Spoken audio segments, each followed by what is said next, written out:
دانو دداريا ديديو شقاد لو داريري داونايو ديديو شقاد لو داريري داونايو ودلكاغي دقنيو وددكاغي دباليو ودلكاغي دقنيو وددكاغي دباليو ودقنيني وبنتو دانو دداريا ديديو شقاد لو داريري داونايو ديديو شقاد لو داريري داونايو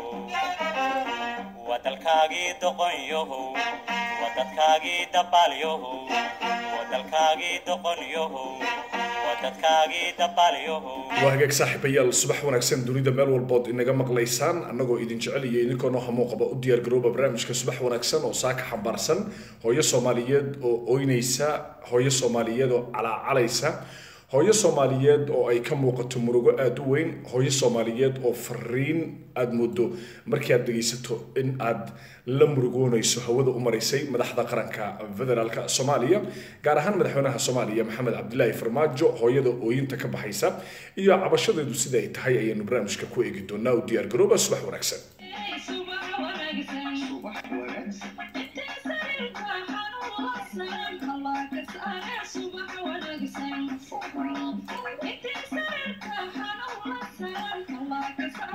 صباح ونكسن دونيدا ميل والبود إنك مقليسان برامجكيga arooriyada صباح ونكسن waxaan ku eegi doonaa hooyo dhashay gudoomiyihii lagu xiray magaalada Muqdisho gudoomiyihii degmada Xamarweyne ee isla markaana kamid ah hooyooyinka Soomaaliyeed ayaa fariin adag u dirtay madaxweynaha dawladda federaalka Soomaaliya hooyada dhashay gudoomiyihii lagu xiray oo hin afka ay furatay waxay dhashay Umar Shariif Jeeg oo ahaa gudoomiyihii degmada Xamarweyne hooyadu waxa ay ka cabanaysaa waxay tahay qaabka loola dhaqmay wiilkeeda oo ay u aragto mid cadaalad darro ah waxay ku tilmaamtay hooyadu arrintan inay tahay mid aynan u dulqaadan karin hooyada dhashay gudoomiyaha degmada Xamarweyne fariin adag ay u dirtay madaxweynaha Soomaaliya Maxamed Cabdullaahi Farmaajo marka hore ooyinta hooyada iyo iyadoo sheegtay inay cudurka dhiigkarka qabto waxay tiri dhiigkaran qabaa maanta saddex maanan seexan habeen ma seexdo maalin ma seexdo saasa ilinta iga daysa waana xaaraan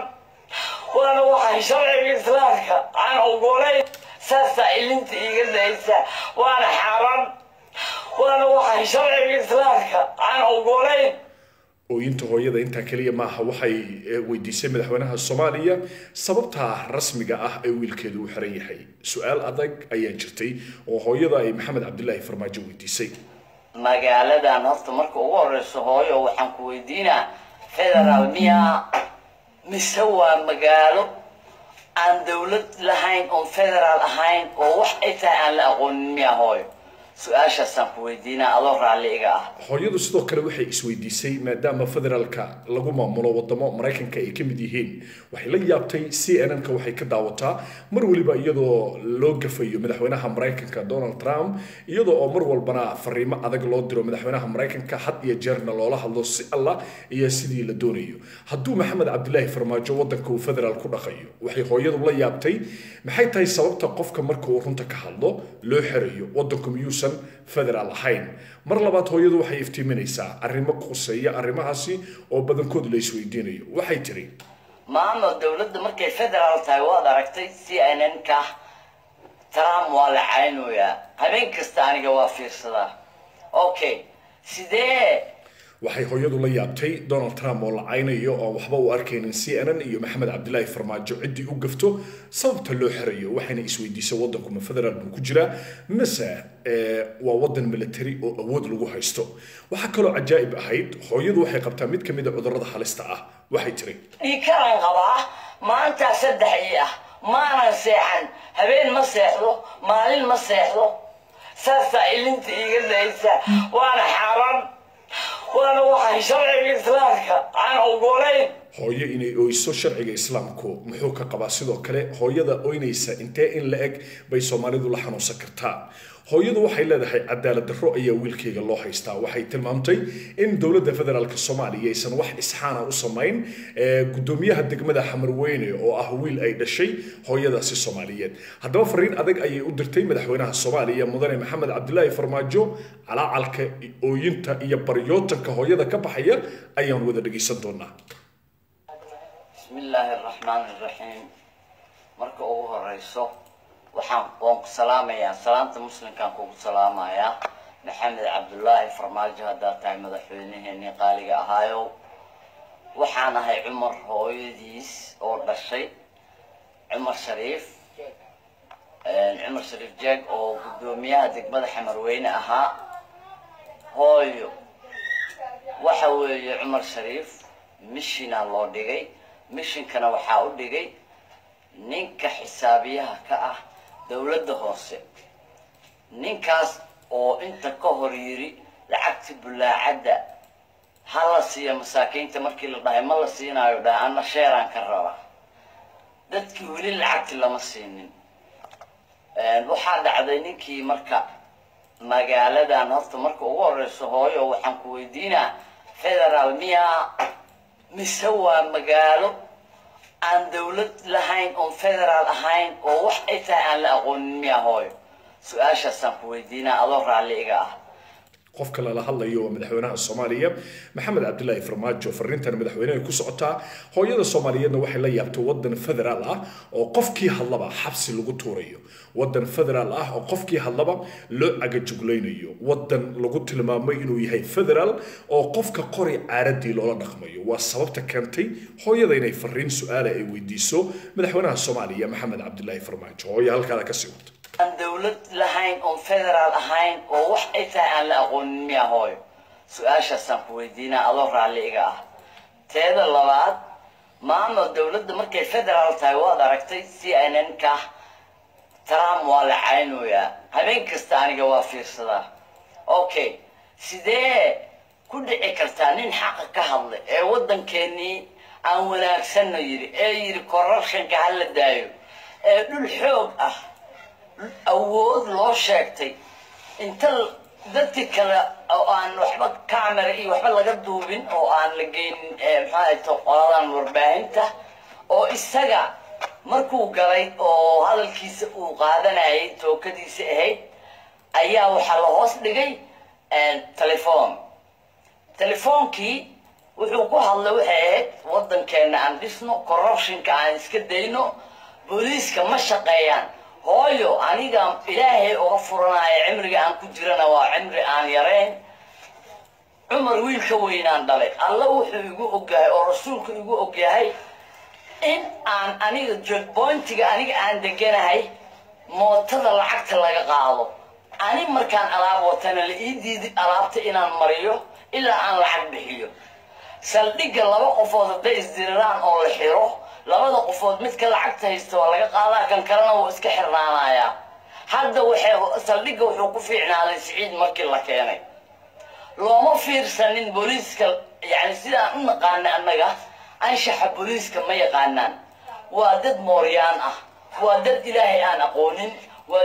dad ilaahay aan iyo rasuulka aan aqoonin waay waxa ku soo haray ninkan oo xiray wuxuu u dhiibay nin la yiraahdo muxuu ahayd magaciisa oo CID da joogo oo ilma adeer ay yihiin ayuu u dhiibay oo xir dhahay oo dawladda horaan u shaqayn jiray xoghaynta wasiirkan ahaa oo aadan Maxamed Cali waxaan naqaanaa xabsi guri ninka haduu madax yahay maaha in la geeyo saldhig lama oranin gurigaaga xabsi ku tahay haddii uu dambi galay case laakiinse meeshaan waxay igula muuqataa qabyaalad cad oo aan geed isugu soo gaban gudoomiyaashii kala markay wada hadleen isaga waxa kaamirada loogu dhigay mobilka waxa weeye mission loogu talagalay Cumar Shariif waaye marka mission kasta oo loogu talagalo ilaahay wax aniga ilaahay u bariyooyo oo waalidkiisa oo 9 bilood isu gooda soo waday aabihiisa joogo cunugan dhal askareed waayo awowgiis inaad taqaanaa umalaynaa ibraahim kaabaa la yidhaahdaa kabtanka markabka boolimoogu ahaa injineerna waa ahaa gurigaasuu ku soo koray cunugaas ma yaqaano laalaab ma yaqaano corruption ummadda nabi maxamed isugu mid waaye kii ooyuu la oynayaa ma aha marka in ciriiri inta la geliyo oo muxuu ahayto qabyaalo loo adeegsado oo ilaa warqadan saxiix ilaa lacagtii bulaacadaha oo lagu qoray waa in aan nuskayga ka qaataa taa waxaanu arkaa inaynan federaal jirin oo uu jiro afduub wayahay hooyada dhashay gudoomiyaha la xiray degmada Xamarweyne oo laga duubay cod sir isagoo u gafaya dawladda federaalka Soomaaliya gudoomiyaha Cumar Jeek codka laga duubay si khiyaano ah ayaa sida ay hooyadu sheegtay qaar kamid ah dadka ku dhow xaqiijiyeen isagoona ogeyn ayaa telefoonka looga duubay cod ah isagoo oo weeraraya dawladda federaalka Soomaaliya weerarada uu geystay Cumar waxa kamid ah wuxuu ku sheegay dawladdu inay gaf weyn u geysatay ama dhulboob ay ka wado magaalada Muqdisho hooyadu waxa ay ku tilmaamtay taa inaysan ahayn wax federaal ah isla markaana aanan xusayn federaalka Soomaaliya waqtigan ka jira hooyadu waxay tiri CNN ayaan daawadaa waxaan arkaa madaxweynaha Mareykanka oo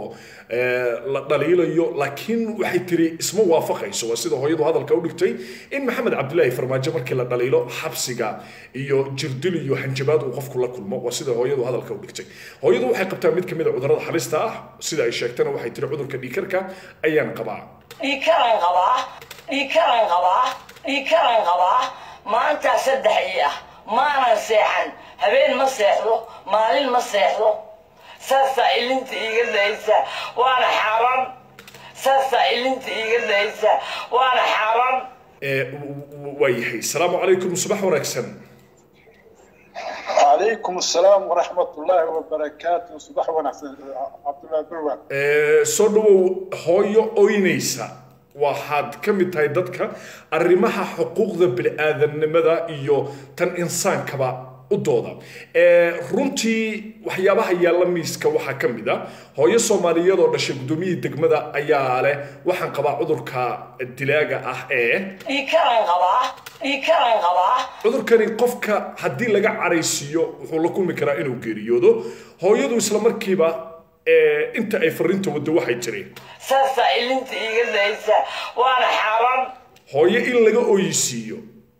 diinta islaamka iyo xuquuqda bini'aadanka iyo tan Soomaalinimo maxay kula tahay والله ورب الحقيقة حتى مركي أنا قلت كذا دقيستي كنتي أنا لفت إذا سكر النقيب أنا إيوا حقيقة وأرن يا لو جمر إن عقب مركي الله في أهل هذا بني آدمي أهل هذا إسلامي هي السبب تبو كحرية هاي إن الجاي إن الشريف الجاي أنا وقريها أنا وارسو أني حكتي سا مثل سوجد وبروبوزل بيه أو نبت قرية ذي أمني مجالات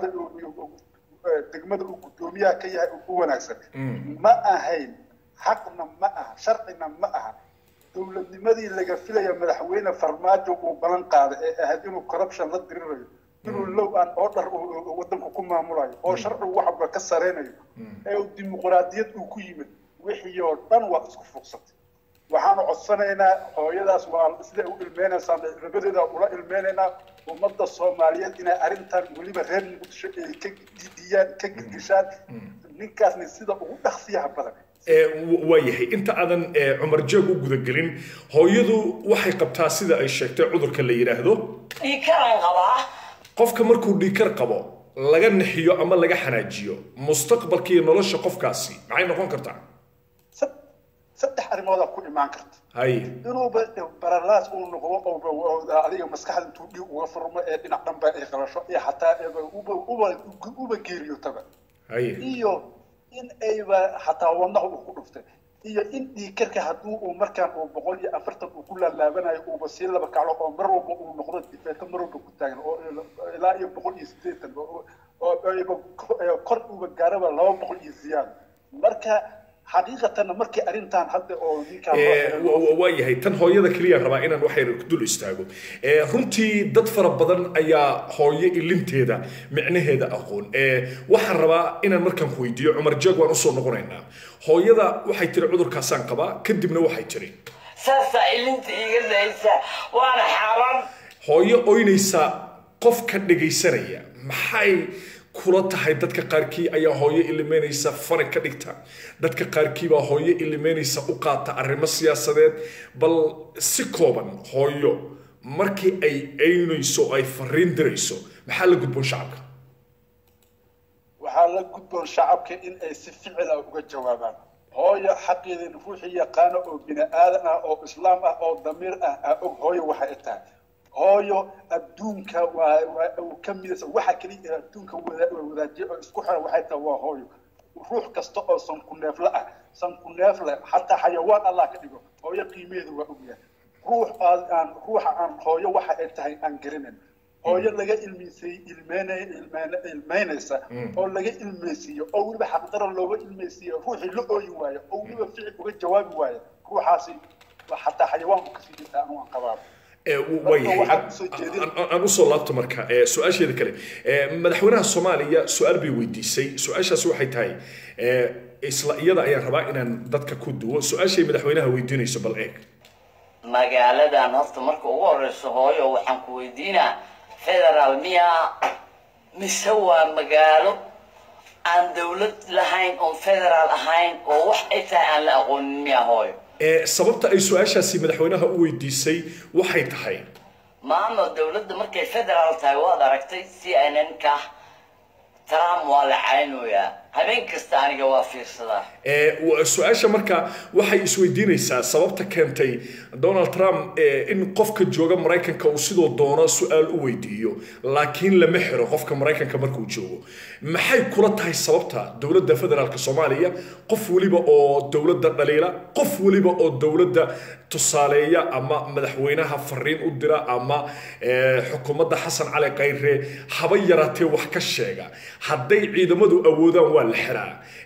wadankuna magaciisu waa federaal? halkaa maxaa ku jira? waxaa ku jira horta federaal horta adiga iyo central government waa qaab horta dawladaha loo dhiso. qaabka hadda ee xukuumadan oo farmaajo madaxweyne u yahay u shaqeynayso waa qaab dictatornimo. waxa ay ku yimaadeen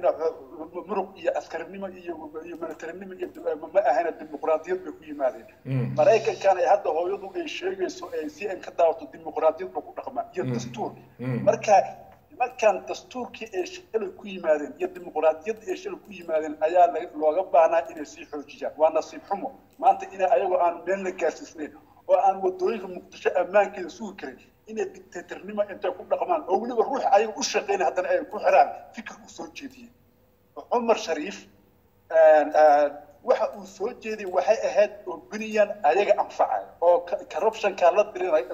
leeyihiin ayuu muujinayay iyo qaabka kula diriraan. mideeda kale saxaafad ma soo hor istaagin, dad wax uma sheegin, mucaarad lama tegin, shir ay wada fadhiyeen ayuu ka sheegay waxa ay wax ku wanaagsanaan lahaayeen. waa nasiib xumo mar kale iyo mar kale waa nasiib xumo in dawladdii shalay ay soo dhaway ee la doortay ee ay qaabkan u dhaqanto ayadoo aan 3 sano gaarin. حتى وحاليا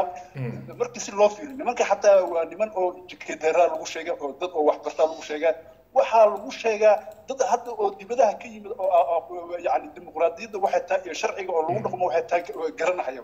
waliba haddana ay ku campaign gareeyeen oo sheegtay inay loo aan order ay wadanku soo rogayaan oo waxa sharcigu ka sareen doon. waa nasiib xumo maanta sida uu dhaqmaya. waayahay tan waxaan rabaa inaan mid kala dul istaago adigoo mahadsan. wax badan baad arrimahan la socotay falanqaynta siyaasadda gobolka Banaadir iyo guud ahaanba dawladda federaalkana waa la socotay. runtii waxaa jirta arrin annaga nagu soo noqotay saxaafad ahaan inta badan dhaliilaha 18 gobol ka soo yeera hal gobol kaliya ay dawladdu wax ka qabataa. waxaan kala jeedaa qofka aanan joogin magaalada Muqdisho markuu dawladda dhaliilo haba yaraatee dawladdu waxay ka qabataa malaha. waxaan waliba u sii fasirayaa dadka waxa jira dad aanan aad u fahmaynin kelmadda ah maxaa loola jeedaa erayga qofka aanan gobolka Banaadir joogin markii uu dawladda dhaliilo ama uu madaxweynaha wax ka sheego ama uu musuqmaasuqa xukuumadda uu wax ka sheego ama uu dhaliilo Xasan Cali Khayre hadduu san joogin gobolka Banaadir waxba laga ma qabto oo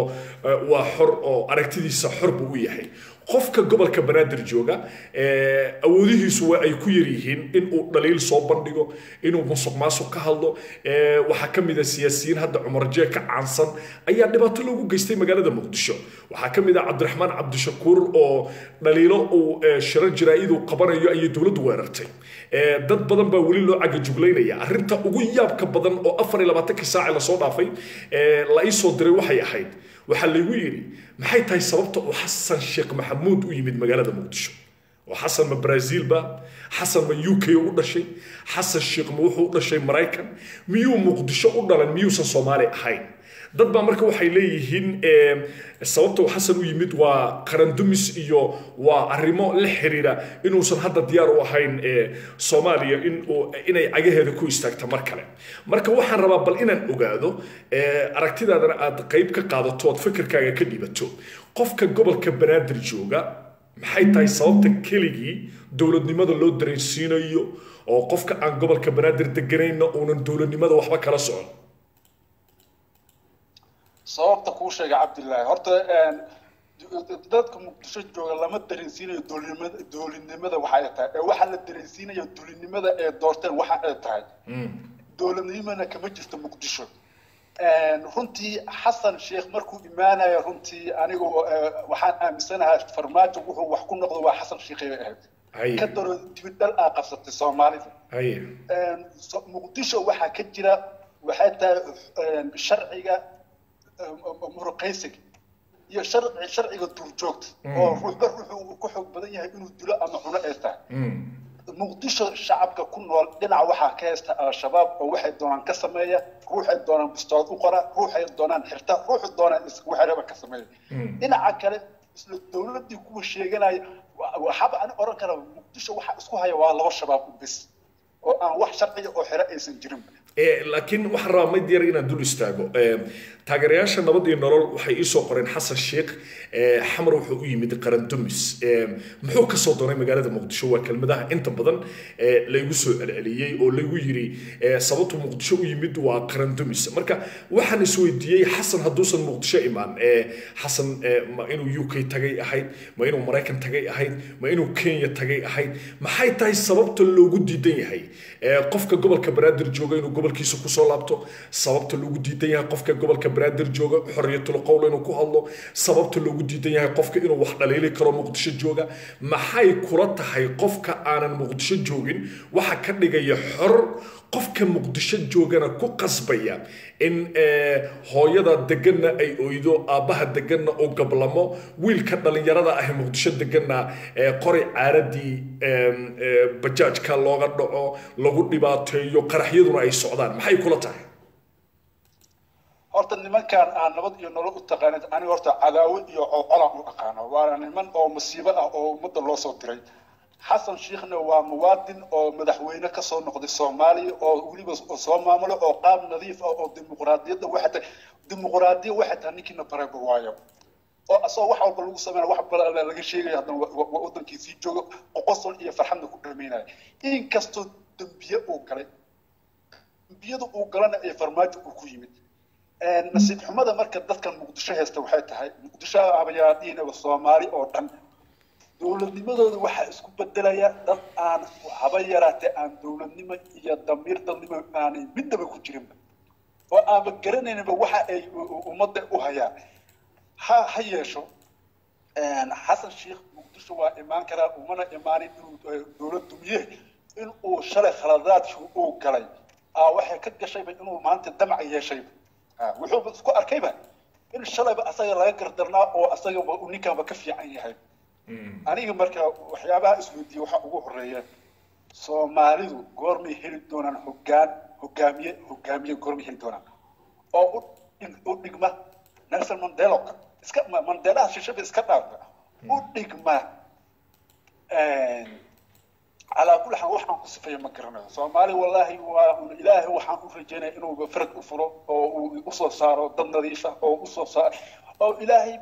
عقوبة ماشي عقوبة كتير عقوبة إنه إلهي كدر القضاء يا إله أودينا أو قف كستو سومالي أو إيش أو ضمير كجرا أما الدين له عن عقوبة باقي لها إنه سيد الرب دونتي أذكره إلهي الوابر يقول إله هو كان نظيفة أو داعة النسي aad buu u mahadsan yahay mid ka mid ah indhayaha arrimaha siyaasadda federaalka Soomaaliya oo isaga oo ku sugan magaalada Muqdisho xog waraysi ku aadan hooyo Soomaaliyeed oo dhashay gudoomiyihii degmada Xamarweyne ooyin darteedna aynu saaka u doorbidno hooyadaasi inaan ummadda la qaybsano hooyadu waxay qabtaa cudurka dhiigkarka waxayna sheegtay in ay halis ugu jirto inay geeriyoto waxayna sheegtay sidoo kale arrintan fariinta ah ee ku aadan gobolka Banaadir inay tahay arrin u baahan waqtigan ummadda Soomaaliyeed in la wadaago hooyadu waxay qartay in Maxamed Cabdullaahi Farmaajo madaxweynaha Soomaaliya uu ka jawaabo su'aal ah wadanku ma federaalba waxay tiri federaalka waxaan aqaanaa Mareykanka si aanan waxaan ka daawadaa iyadoo madaxweynaha Mareykanka la dhaliilayo waxaan la yaabay tiri hadiiba uu wadanku federaal yahay Mareykankana federaal uu ka jiro dunida inteeda kalena la ogyahay qofka siyaasiga in la dhaliili karo waxay tahay sababta loo xiray markuu Muqdisho joogo qadka ku xiga assalaamu calaykum calaykum salaam walaal soo dhawow aragtidaada hooyo dhashay gudoomiyihii Xamarweyne ee la xiray ayaa fariin adag u dirtay madaxweynaha Soomaaliya Maxamed Cabdullaahi Farmaajo fariinteeda waxa ku jirta hooyadu inay qabto cudurka dhiigkarka hooyadu inay halis ugu jirto inay geeriyoto waxayna ka codsatay madaxweynaha in wiilkeeda loo sii daayo iyadoo dhanka kalena qirtay wiilku inuu si sharci darra u xiran yahay dhaliil iyo musuqmaasuq soo bandhigay ayaa hooyadu ku sheegtay inay tahay arrin gaf ah marka hore hooyo ooynaysa fariin ay dirayso shacabka Soomaaliyeed maxaa la gudboon والله waxaad soo ka badnaa sheekada sheegaysan iyo hadda taana geedka furay ka dhacbal muran kore sirc sabr waxyaabo badan ka sheekaysan in leeyahay xasan sheekh maxamed Muqdisho u yimid balse wadbal say ugu jawaabta hooyo Soomaaliyeed oo dhashay gudoomiyaha degmada Xamarweyne oo dawladda federaalka Soomaaliya xabsiga dhigtay ayaa fariin waxay u dirtay madaxweynaha Soomaaliya Maxamed Cabdullaahi Farmaajo fariintaasi waxay ku sheegtay hooyadu inay tahay arrin runtii u baahan waqtigan ummadda Soomaaliyeedna inay ku baraarugaan shacabka Soomaaliyeedna waxay tiri wiilkayga oo aan dambi lahayn oo la dhibaateeyay ayaa xabsiga la dhigay waxayna sheegtay hooyadu waqtigan inaysan suurtagal ahayn in arrintan ay sii dhigaysato waxaan rabaa dadka adigu aad ka mid tahayba inaan dib u maqashiyo hooyada fariinta ay madaxweynaha u dirtay waxaan ahay Cumar hooyadiis oo dhashay Cumar Shariif jeeg oo gudoomiyaha degmada Xamarweyne ahaa hooyo waxa weeye Cumar Shariif ugaan dal askareed waayo awowgiis ila taqaana Umarayna Ibrahim Kaabal yiraahdaa waxa hadalkan kuleelka iga keenayana waxa weeyaan afduubka lagu sameeyay Cumar Shariif jeeg oo wiilkayga ma ikaran qabaa maanta saddex ah maanan seexan habeen ma seexdo maalin ma seexdo ma ikaran qabaa maanta saddex ah maanan seexan habeen ma seexdo maalin ma seexdo saasa ilinta iga daysa waana xaaraan وانا waxaan sharciga islaamka aan ogolayn sideed u aragtaa hooyo sidan u oynaysa marka hore waa su'aasheeda koowaad والله waa nasiib darrada ee dadka Soomaaliyeed u soo hoyatay gaar ahaan dadka Muqdisho ku nool ee dawladda la sheegayaba ayaka Muqdisho loo yahay maxaa tiraahdaa lagu dilay ama lagu dhibaateynayo magaalada Muqdisho dadka anigu waxa la Muqdisho ayada gacanteeda ku keensatay sababta ummadda Ilaahay wixii dhibaya markay mar iyo labo adkaystaan de maalin baa imanaya inay banaan baxaan inaysan dawlad ahayn inay xasuuqayso dadka Soomaaliyeed waxa suuqaysa maxaa tiraahdaa cashuurtooda wax alaale waxay u qabatay ajiro markay meelaha soo istaagaan maray bootayeen maray xaflada ay dhigtaan ay ka bixi waayeen waayahay bal marka hore hooyadan falanqaynaynaa hooyadu waxay tiri waxaan qabaa cudurka dhiigkaran qabaa hooyo dhiigkar qabta haddii laga naxiyo maxaa la filan karaa والله إلى دمتها لقى يابا محا لقى في الوقت أنا هذا أنا والله ويلكاس دالين هو يلا مركع مقري بيجي إلي لك سو استاجي ما فاهمش سويت كده ويلكو هلا إنه وان أوجا معناها إن waddankaagii adiga aaleed aad ka noqoto maxaa tiraa marti nin adiga maanta ku yimid oo kula mid ah ninka xiraayo waa Soomaali kan madaxweynaha kale waa Soomaali waayahay bal isla hooyada raba su'aal kale inaan ka weydiiyo dad badan oo arrimaha siyaasadda ka hadla hooyada way ku kajamaan markii ooynayso waxaan rabaa dadka hooyada ooyinteeda inaan maqashiyo kadibna waxaan ku weydiin doonaa su'aal ah hooyada markii ooynayso ama hooyo Soomaaliyeed markii ooynayso oo lagu kajamo waxay kula tahay si diyaar garow dadka aan maqashiyo ooyinta hooyada karan qabaa maanta saddex ah maanan seexan habeen ma seexdo maalin ma seexdo saasa ilinta iga daysa waana xaaraan waana waxaan sharciga islaamka aan ogolayn hooyo ooynaysa in lagu kajamo maxay kula tahay waxaa ku kajamaya mataqaanaa dadka aan damiirka lahayn ee muqdisho u soo shaqo tagay ma garanaysaa ee qabiilka u taagan ayaa ku kajamaya maar qof ilaahay Soomaaliya oo damiir ilaahay galay cidoo dooraha noqotay hadda ninka la yiraahdo Cabdi waxa la yiraahdaa Cabdi Ilay oo joogo hooyis markay wayso dad badan baa diidanaa inay dhibaato geystay jirto waa u calool xumooday wax kale maaha inay hooyo Soomaaliyeed qofka uu garan karaa wixii wax dhalay ayaa garanaa waxa waxba dhalno aakhirna jiro adduunyo jirin oo qabiilka xoog badan yahay warkiisa iska daa waayahay bal hooyada inta ayaan uga gudbaynaa hooyadu waxay tiri wiilkayga dhibaa lagu xiray madaxweynaha iyo fariin murugale u dirtay waxayna sheegtay ama su'aasha ugu horeysay madaxweynaha weydiiso waxay ahayd waxay tiri hooyoy waxay la hadlaysaa maxamed cabdullaahi farmaajo madaxweynaha Soomaaliya waxaan ogahay tiri federaalka oo Mareykankan daawadaa bay tiri janalka la yiraahdo CNN waxaan arkaa madaxweynaha Mareykanka oo la dhaliilayo waligeyna ma arag bay tiri madaxweyne la dhaliilayo oo ciidamada intuu ciidamadiisa adeegsada dhahaya ninka hal soo xiro marka maxay tahay bay tiri waddanka federaal ba anigu waxaan ogahay tiri federaalku inuusan dhigaynin in qofkaasi inta la weeraro hadduu dhaliil soo gudbiyo in la weeraro anigu ma aqaanay tiri CNN aan daawada wadamo Mareykan kamidana waa la socdaa bay tiri siyaasadeeda adigan ku weydiinaya waddanka Soomaaliya waa federaal maxay tahay sababta mar waliba dawladda Soomaaliya u weerarto qofkii dhaliila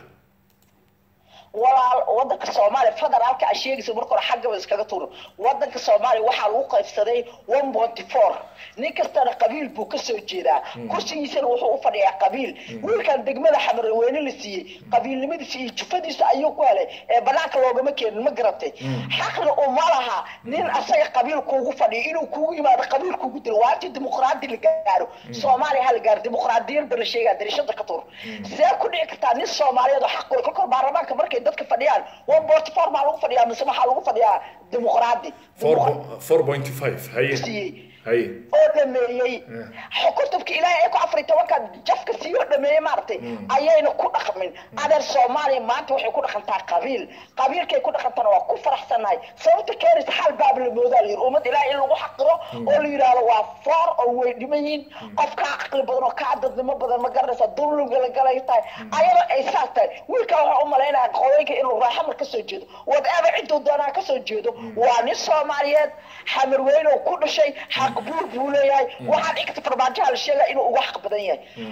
intaas inay noqoto inay hooyadiis maanta oo isku wax magagarataan ay yiraahdaan maxaa tiraahdaa eedare ku ooynay waxa eedare ku ooynay wixii eedare ku xirtay ee akhlaaq daran oo mana qalmaan dawladda la sheegayna dawlad ma ahan shalay markay baarlamaanka ay kiciyeen ee jawaariyo Soomaali aabihii Soomaaliyeed ah ee kelmadaha uu dhihi jiray هدوء ده وحكي قاعدان مركز سوالات عرك اسكو دراري كراس اسم دجرين ويرا ترتيب نول بحقي سادر كرسي لا قاطو دكي جابku ku shibtay ee dawladnimo Soomaaliyeed diiday ayaa maanta inay ninka rabaan nin kasta asaga iska dhaaf wiilka wada Korea waxa jiro xildhibaan midig dhigi jiray markuu Ingiriiska tagay oo hadlo sababta wuxuu og yahay hadduu hadlo dawladdu afayeen oo ha afar ilaa saacadoodii sirtoodu qarina xas shaqada ay u taagnaa runtii arkay nin kasta markuu Soomaaliya gudaha tago ee xukunka oo dadka la qaybsado ayuu ogaanay waxay yihiin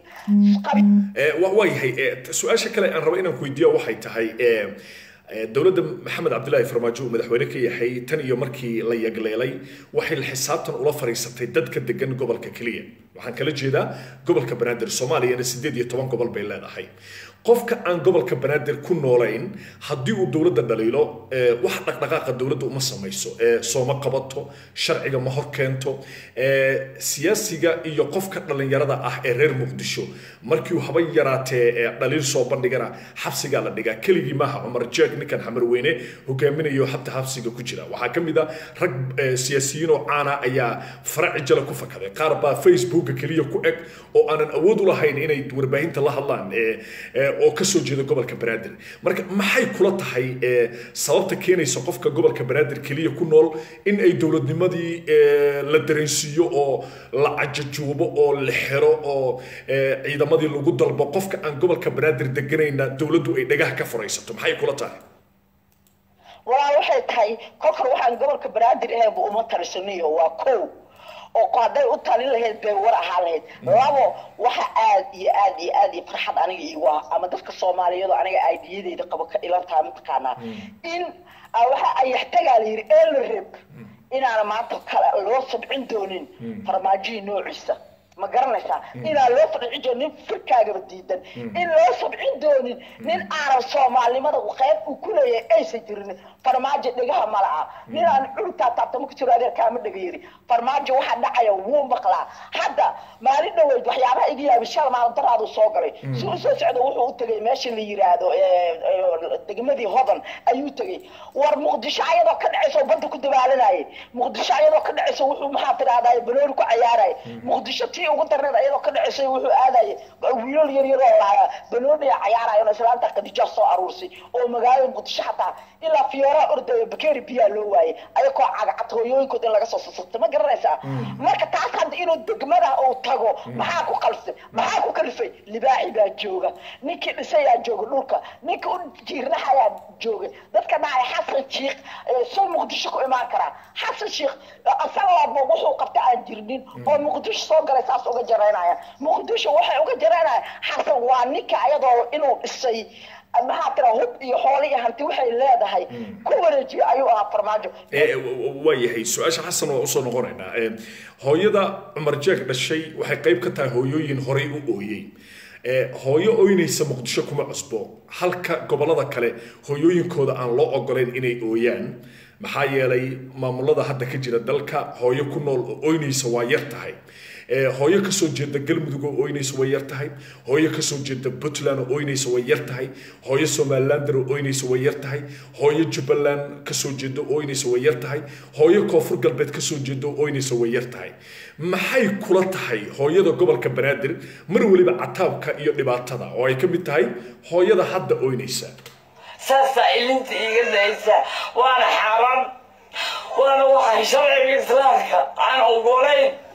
hooyada muqdisho inay oyso mar walba hooyooyinka kale ee gobolada dalkana ay qoslaan maxaa ku jira waxaa ku jiro annaga waxaan u haysanaa odayaasha hawiye maxaa tiraahdaa imaamada ugu horeeyaan ee magaalada ku jooga ayaa inay dadka la dilo inay ooyaan ayaka u sababa caawa markii dawladda lagu kaco ama la iska cilin rabo bab in la yiraahdo loo tagaa ama waxa u taga madaxweynaha ama waxa u taga ninka la yiraahday maxaa tiraahdaa على قيراء وتجو دتك مركي أي دلعيان هوري لجمع اليوم ورا دتك أي كوه سنون يومد إلهي دتك كوه سنون شرب يقولون أو ده يعش إمام يدا أما محاكر على الدقوة مقدسة جوكتو واي قبل من سومالين محاكر مقالة مقدسة وحيقصوا هوين سرعي رفاض ورعاوة هدي قولاد كلو سومالي أي كدعادو هرقيسا وقصوا سكيسو بدلانا وقصوا سكيس هدي لو قدبو وحا أوكا دتك odayaasha u kaco oo dhaha war anaga dooni mayno maxaa u diida odayaasha muqdisho joogo inay dhahaan dadka anaga nagu hoos nool diyaar uma nihin nagu filan ay warkacaan maxaa diida ana odayaashaasaan saarayaa aad way aad u mahadsan tahay sida quruxda badan aad fakarka noola wadaagtana waa kaaga mahadcelinaya waa mahadsan tahay hooyo Soomaaliyeed oo dhashay gudoomiyihii degmada Xamarweyne ayaa tiri saasa ilinta iga daysa waana xaram waana waxa sharciga islaamka aan ogolayn hooyadaasi waxay sheegtay in wiilkeeda Cumar Jeeg oo xamarweyne hogaaminayay dowladda federaalkana ay xabsiga dhigtay kadib cod siro oo laga duubay isaga oo ku tilmaamaya dowladda federaalka Soomaaliya dhul boob inay ka wado degmada xamarweyne ayuu ku mutaystay xabsi runtii waxay qayb ka tahay falalka Muqdisho ka dhacaya waxaan rabaa aragtida shacabka inaan eego salaamu calaykum haddii aad maqlayso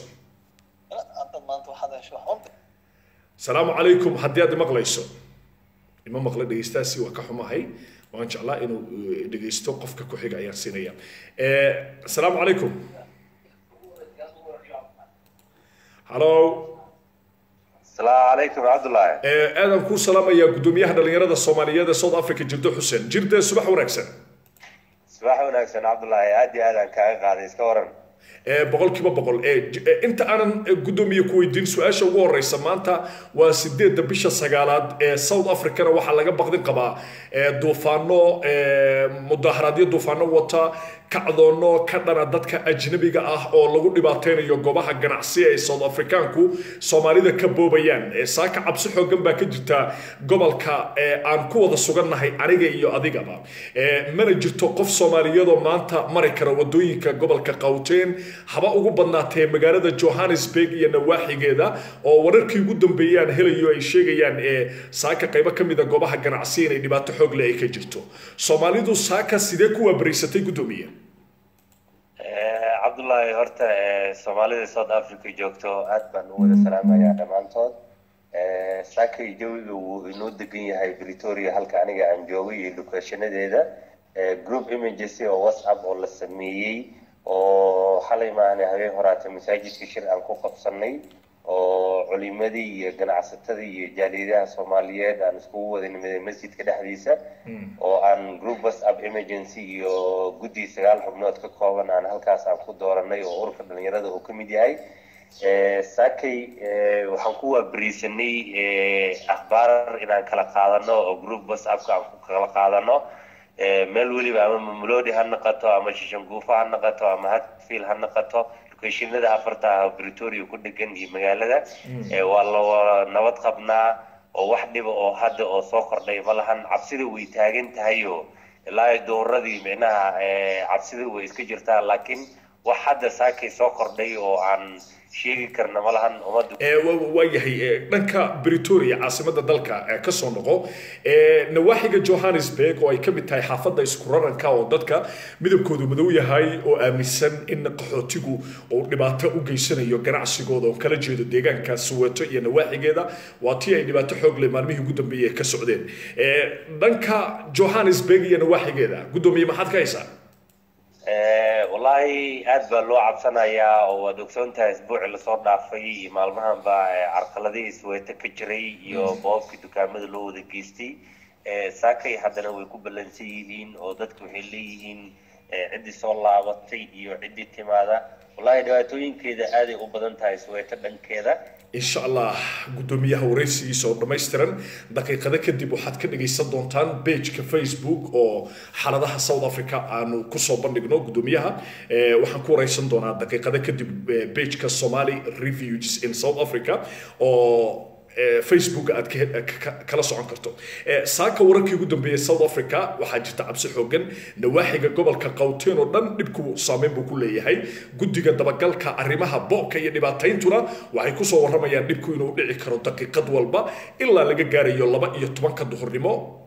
caawa ilaa iyo maantana xaaladdu saas bay u socon doontaa insha Allah page-kaasi ayaan u wareegi doonaa dhinaca South Africa page-kaas aad kala socon doontaan laakiin gudoomiye waxaan rabaa siyaasadii inaan ku soo laabto hooyo dhashay gudoomiyihii degmada Xamarweyne oo qabta cudurka dhiigkarka ayaa iyadoo oynaysa fariin u dirtay madaxweynaha Soomaaliya saasa ilinta iga daysa waana xaram waana waxa sharciga islaamka aan ogolayn marka ugu horeysa hooyo oynaysa maxay kula tahay adiga ahaan wallahi horta aad iyo aad baan kaga xumahay hooyo Soomaaliyeed in laga oynsiiyo waa arin xumaan iyo cayb iyo falxumo intaba sameyn kara mana banaana in hooyo Soomaaliyeed laga ooyinsiiyo dawladda uu hogaaminayo Maxamed Cabdullaahi Farmaajo iyo ra'iisul wasaare Xasan Cali Kheyran waxaan leeyahay gudoomiyihii la xiray ee xabsiga ku jiro hal soo daayo waayahay fariinta gudoomiyaha waan usoo noqonaynaa hooyadan rabaa wax yar inaan jilcino hooyadu waxay tiri waxaan qabaa cudurka dhiigkarkan qabaa bay tiri dhiigkaran qabaa cudurka dhiigkarka qofka qaba haddii laga naxiyo maxaa laga filan karaa wallahi inay barlays naqato oo hooyadii neefis caadi ah naqata ayaa laga filan karaa qofka dhiigkar marka uu qabo inuu lugi gacan nerface ay ka naqatana waa laga yaabaa dhibaatadaas oo dhan waxaa keenaya wiilkeeda xabsiga la geliyay ma garan waayahay aad iyo aad marka dadka qaarkii hooyo oynaysa way ku kajamaan xanuun intee la eg baa adigu dareemaysaa maxaadna u sheegaysaa hooyo oynaysa qofkii ku kajamaya wallahi dareenkayga lama qiyaasi karo hooyo marka ay soo oyso waxa waaye waxaad jirta ka fiirisaa hooyada adiga ku dhashay hooyadu waa hooyo Soomaaliyeed wiilkeeda ayayna u oynaysaa u barooranaysaa marka hooyo oo dhan waa hooyo Soomaaliyeed sidii hooyada aad dareemi lahayd markii ilmeyso kaleeto un baa dareemaysaa ma garatay waayahay hooyooyinka ku dhaqan Soomaaliya 18 gobol oo dalku ka kooban yahay gobol kaliya ayaa hooyooyinkooda ooyaan haba ugu badnaatee gobolkan hadda Banaadir ayaa ka mid ah waana gobolka kaliya ee hooyaduna ay atawdo wiilkuna uu murugoodo inta badanna dawladdu waxay tilaab cad ka qaadaa gobolka Banaadir oo kaliya qofkii gafgeysta annagoo waliba qirayna Umar jeeg falka codka laga duubay inuu xabsi ku mutaysan karo maxaa yeelay dawladdiibu u gafay marka hooyada ayaa si gaar ah su'aal kugu weydiinaya marka gudoomiye maxay tahay sababta hooyada gobolka Banaadir kaliya u oyso Abdullahi horta dhibaatada jirto xaqiiqan markii la fiiriyo in politic markii la fiiriyo gudoomiyihii degmadii xabsiga galay horta uu ku qaldanaa inuu hadlo oo dawladdu waxa uu ka sheegay mid labaad haddana waxaa dhibaatada kaliya oo hadda taagan oo aan haddaan usoo laabano mawduucan ka hadlayno hooyo Soomaaliyeed oo ooynaysa meel waliba ay dunida ay ka saaran tahay ama gobol waliba ay joogto ee Soomaaliya ka mid ah haddii marba hooyo Soomaaliyeed ay tahay ay ooyso dhibaato caqabad inteeda la eg ayay leedahay waxaa jirta dareemaysaa hooyada markay ilmeyso kaleeto wixii aad dareemi lahayd ama qaabaalkii ama sida aad hooyada aad aad ku aamusileed ama lagu shibilaha waayahay hooyooyinka guud maaha hooyo aan gobolka Banaadir ku dhaqnayn iyadu murugoonaysa anagu ma aanan arag ka warbaahin ahaan mar walba hooyada gobolka Banaadir kaliya oysa marka adiga ahaan maxay kula tahay hooyada gobolka Banaadir kaliya inay oyso والله horta Soomaaliya oo dhanba waa Banaadir sida aan aaminsanahay sababtoo ah dawladii ama wax waliba ama dadka wax qabanaya waa Muqdisho oo marka hooyadii kaleeto oo halka jirtay oo inteeda ma wala arkayo indii oo dhan Muqdisho oo Banaadir oo bay ku sii jeedaan marka dalka Soomaaliya hadda 17 sano 18 sano oo la soo dhaafay Muqdisho oo buu noqday Cabdullaahi ma garatay ugu dambeyn marka mar walba waxa soo noqda qofkii dawladda dhaliila federal waaye dawladda Soomaaliya waana la socotaa wadamada dimuqraadiyadu ay ka jirto oo federaalka uu ka jiro wadamo badan baan tusaale u soo qaadan karaa oo Mareykanka kamida wadanka hadda aad aniga iyo adiga aan ku noolahay ee South Africa kamida waa tii madaxweynaha la dhaliili jiray waa tii aad ogeyd in madaxweynihii hore iyo madaxweynaha hadda Koonfur Afrika intaba dhaliil loo jeediyo waxaan rabaa markiina dul istaago qofka dawladda federaalka gaar ahaan dawladda Maxamed Cabdullaahi Farmaajo wax ka sheega ama dhaliila xabsi buu mutaystaa dawladduna ma aha military waa federal waxaana la yiri waa dimuqraadiyad waxaana la yiri waa 4.5 adoo waliba qoransanaya qaybta dimuqraadiyadda qaybta federaalka maxay tahay xorriyatul qowl la'aanta ka jirta gobolka Banaadir maxay soo kula tahay dawladda Farmaajo qofkii wax ka sheega in uu xabsiga mutaysto Abdullaahi horta aad iyo aad u mahadsan tahay in politic ama marka la yiraahdo siyaasad qaabka ay ku shaqeyso dimuqraadiyadeeda iyo dictatornimadeeda way kala duwan tahay dawladda Soomaaliya waa dimuqraadiyad waxa aniga fajicisa igu noqotay nin siyaasi ah ee kamid ah dawladda Soomaaliyeed xil u haayo gudoomiyada ha noqdo gudoomiye degmada ha noqdo ama gudoomiye waaxeedba ha noqdo oo dawladda u shaqeynaya inuu isla asigii dawladda ka tirsanaa oo dawladii oo dhaliil oo u soo jeediyo waa politic horta igu cusub dawladda waa la dhaliili karaa mucaarada oo u jiriyaa dadaan dawladda ka tirsanayn inay dawladda ay u iftiimiyaan yiraahdiin saan baa ku qaldantiin waxaawooyinka qabta annaga naftirkeena hadda ururka dhalinyarada Soomaaliyeed ee Koonfur Afrika waxba macnaha waa nala dhaliilaa oo dadka shacabkii waxbay noo sheegaan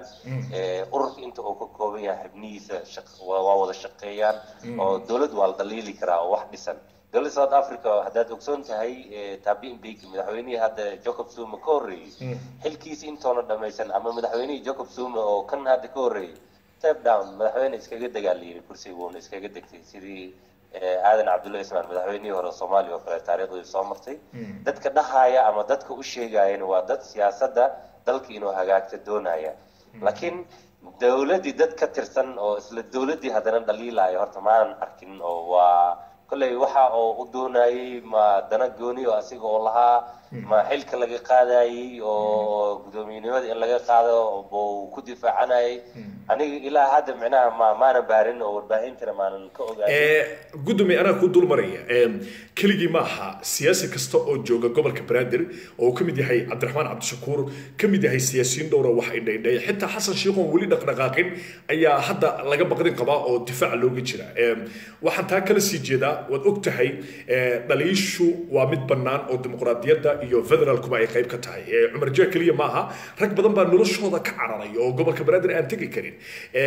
inta badanna markii aad daba galno oo annaga warbaahin ahaan aynu wax ka weydiino waxyaabaha la yiraahdo waxa kamid ah afka qabso ama afgooya dhaaf oo ay kamid tahay kelmadaha inta badan xafiisyada dawladda laga yiraahdo marka mar hadii arintu ay tahay arin ah ee afkaada qabso qof alle iyo qofkii dhaqaaqara xilkiisa uu weynayo waliba Umar Jeek iga qoro maanta dadka dhageysanaya barnaamijka meel iga qora Umar Jeek 48 saac gudahood xaq wuxuu u lahaa in maxkamad la keeno 48 saac gudahood wuu dhaafay wali maxkamad lama keenin hadii uu Umar dambi ka galay dawladda oo dawladdu ay dambi u haysato wuxuu xaq u leeyahay in la raaco sharciga mana arki doontaan mana dhici doonto in maxkamadu Umar ka soo muuqdo marka waa sababta aan rabo hadda inaan dadka la wadaago 48 saac waa la dhaafay waqtiga la xiray Umar Jeek ilaa haddana lama hayo maxkamad meel lagu saaray xiriir aynu la sameynay qaybo kamida dawladda hoose gaar ahaan gobolka Banaadir waxay noo sheegeen in Umar arinta loo haysto ay tahay mid dawli ah maxkamadda oo la'aan la mutaysan karo marka waxaan rabaa marka gudoomiye inaan ku weydiiyo qofka hadduu dambi galo oo maxkamadda uuna ka soo muuqan hadduu dambi galo oo xabsi kaliya lagu hayo la jir dilo oo aysan jirin maxkamad sare oo hadda Umarna uu ku balansan yahay dhici kartana inuu la horkeenin maxay tahay sababta lagu macnay kar marka horta Cabdullaahi aad baa horta u mahadsan tahay waa wax jira dawladda Soomaaliyeed ay sameysay laakiin in politic marka aad fiirisid dawladdan waxay taagan tahay xilli kala guur ah waxay taagan tahay xilli qabiilka ana ka soo baxdo dawladda ay naqanaysa dawladda Soomaaliyeed oo horumartay ina gadaal u celina ma ahan dawladda qaladaad way sameysay for example markaan u soo qaato gudoomiyaha xisbiga wadajir Cabdiraxmaan Cabdi Shakuur qaladka lagu sameeyay iyo gudoomiyaha degmada Xamarweyn hadda sida qaladka ahaan lagu haayo hadalkiisa ama qaabaalkiisa waa laba mas'aladood kala duwan Cabdiraxmaan Cabdi Shakuur wuxuu ahaa waa nin siyaasi oo Soomaaliyeed oo mucaarad ah oo wax inuu toosiyo rabo dawladda balanqaadeeda u sheegayay qalad xanaqato in la weeraray laakiin gudoomiyaha Xamarweyn wuxuu kamid ahaa dawladda Soomaaliyeed ayuu kamid ahaa gudoomiye waaxid baa naqday hadoo doono inuu hadlo horta anigu uu la qadnaa maxkamadda uu ku mutaysan karaa maxkamadda wixii lagu soo saaro oo gobolka Banaadir oo lagu keeno dawladda ay ku ciqaabto halka ku ekay maxkamad wali lama keenin 48 saac ayuuna kor u dhaafay xabsiga inuu ku sii jiro u sheeg dadka sharciga meesha ay uga qoran tahay in qofka la isaga hayo xabsi oo aan maxkamad la geeyin